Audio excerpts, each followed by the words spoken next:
Hi all, it's VJ. இது 2 நாள் நடந்த விலாக். டியூஸ்டே அண்ட் வெனஸ்டே நடந்தது. டியூஸ்டே வந்து ரசம், சிக்கன் குழம்பு அண்ட் சிக்கன் 65 பிளான் பண்ணியிருந்தேன். குட்டிப்பாக்கு ரசம் சாதம் நல்லா மசிச்சு கொடுத்துட்டேன். அவனுக்கு ரொம்ப கோல்டாக இருக்குது. கொடுத்து அவனுக்கு ஸ்கூலுக்கு அமுச்சு விட்டாச்சு. சிக்கன் குழம்பு ரெடி பண்ணி அவங்க மேரினேட் பண்ணி கொடுத்துருந்தாங்க. நான் ஃபஸ்ட்டு டெஸ்டிங்க்காக ஒரு 3-4 பீஸ் மட்டும் பொரிச்சு உப்பு எல்லாம் கரெக்டாக இருக்குன்னு அவரை டேஸ்ட் பண்ண சொன்னேன். எல்லாம் ஓகேவாக இருக்குமோ அவருக்கு பொரிச்சு கொடுத்தாச்சு. நான் நாள் அடமாவை ஆட்டி வச்சுருந்தேன். எனக்கு நாள் ஆட்டி வச்ச அடமாவை சுட்டு சாப்பிட்டு ரொம்ப பிடிக்கும். அது இன்னும் டேஸ்ட்டாக இருக்கும் நல்லா. அதை சாப்பிட்டுட்டு சிக்கனும் சாப்பிட்டுட்டு 2 பேரும் ஷாப்பிங் கிளம்பிட்டோம். மளிகை ஜாமெல்லாம் வாங்க வேண்டியது இருந்தது. வாங்கிட்டு வந்து பழசெல்லாம் பிரிச்சுட்டு எக்ஸ்பைரி ஆனது எல்லாத்தையும் ஒதுக்கிட்டு எல்லாத்தையும் தொடச்சி திரும்ப எல்லாத்தையும் அடுக்கி வச்சுட்டோம். ஏன்னா குட்டிப்பா வந்துட்டு அவன் எதையுமே பண்ண விட மாட்டான். இது என்ன அது என்ன நான் எடுக்கிறேன்னு போட்டு ரொம்ப டிஸ்டர்ப் பண்ணுவான். ஸோ அவன் வர்றதுக்குள்ளேயே எல்லாத்தையும் பிரித்து எடுத்து வச்சுட்டோம்.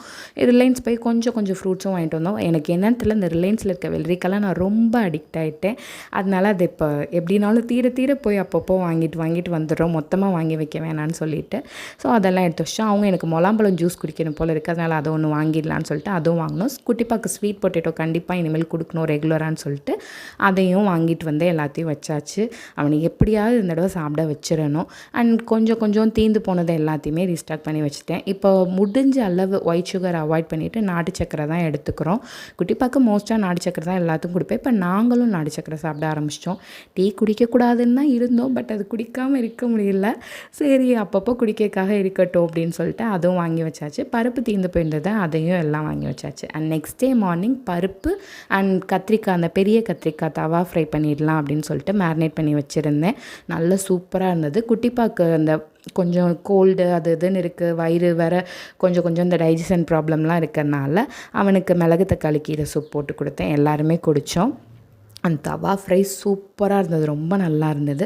குட்டிப்பாக்கு இந்த கற்பூரவள்ளி இலையை சூடு பண்ணி அதை பிழிஞ்சு கொடுத்தா அந்த சாறு நல்லா கொடுத்தா சளி சரியாயிரும்னு சொன்னாங்க. கொஞ்சம் கேட்குது, அதனால் இப்போ 2 டேஸாக கொடுத்துட்ருக்கேன்.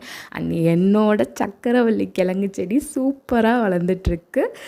ரொம்ப ஜாலியாக இருந்தது அதை பார்க்க. மாமா எனக்கு கொஞ்சம் சாலட் செஞ்சு கொடுத்தாங்க. ஸ்நாக்ஸ் சாப்பிட வேணாம், இது சாப்பிட்லான்னு சொல்லிட்டு நானும் அவரும் சேர்ந்து சாப்பிட்டோம்.